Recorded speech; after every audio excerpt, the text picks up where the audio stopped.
And as part of those public works project on national highways, we had 448 million earmarked for right-of-way purchase. Ang dumating po is zero.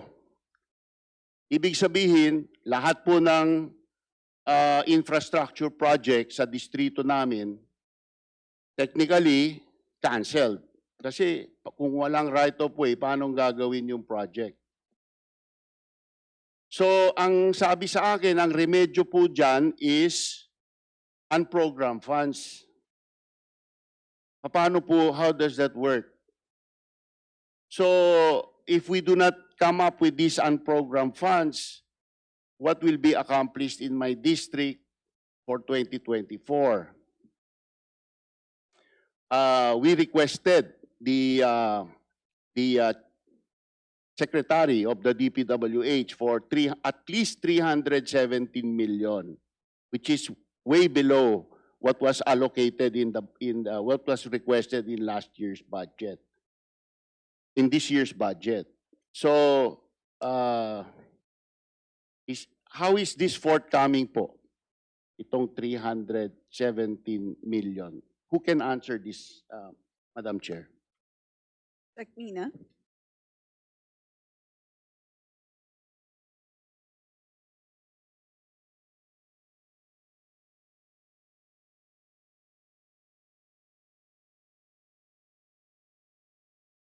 Yung nasa UA na right of way.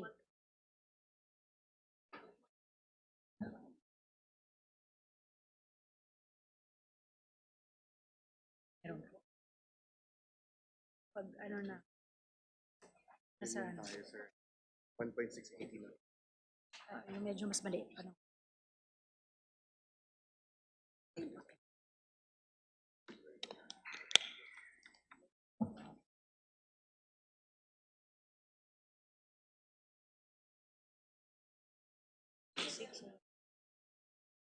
Ano yung nasa NEP?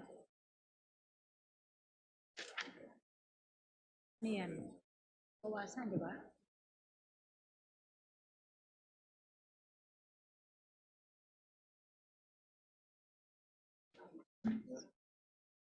Ano ang pending ng DPW? May summary na binigay niyo sa akin? Siguro in addition to that, Madam Chair, itong darating na talakayan sa 2025 budget, siguro magkaroon tayo ng kasunduan na kung meron pong public works projects, hindi pwedeng tanggalin yung right-of-way component because it becomes a moot project when you do that. Yes. Madam Chair, sa under program appropriations po, meron po ditong line item on right of way which is 3 billion pesos. Nakapag-release na po tayo ng 1.680 billion pesos po. At may balanse pa po tayong 1.3. Again po, yung sa right of way po, yung listahan po manggagaling po sa Department of Public Works and Highways.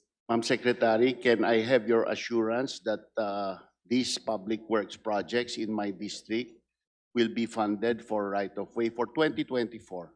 As long as isama po ng DPWH sa priority list po niya, I cannot include something po that is not requested by the department. Well, I have been Madam promised Chair. by the Secretary. Should I put that in the bank or? At, In si other words, Secretary po, I have a witnesses of the verbal commitment of the Secretary. Should When- I take that when we seriously? receive the request po, pag wala po kayo doon, tatawagan po namin kayo para makulit niyo po si Secretary. Can I write you, Madam Secretary? Yes po, but we need po the implementing agency, Madam Chair, also to request po. Madam Chair, are you satisfied? So, just to be clear, so the process is that the implementing agency makes a request to the DBM. Okay, so, Kong Mark, Paano po?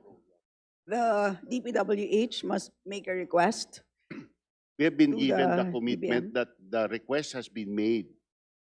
But I need confirmation from you, from the Yes, kung may DBM. request po, but we have to note also that the funding po will come from unprogrammed appropriations. May mga So, triggers po in other tayo words, before. you cannot commit to the district that these budgeted items will actually be real items. I mean, they're not just a drawing on a sinama piece po of paper. ng DPWH, Yeah. Madam Chair.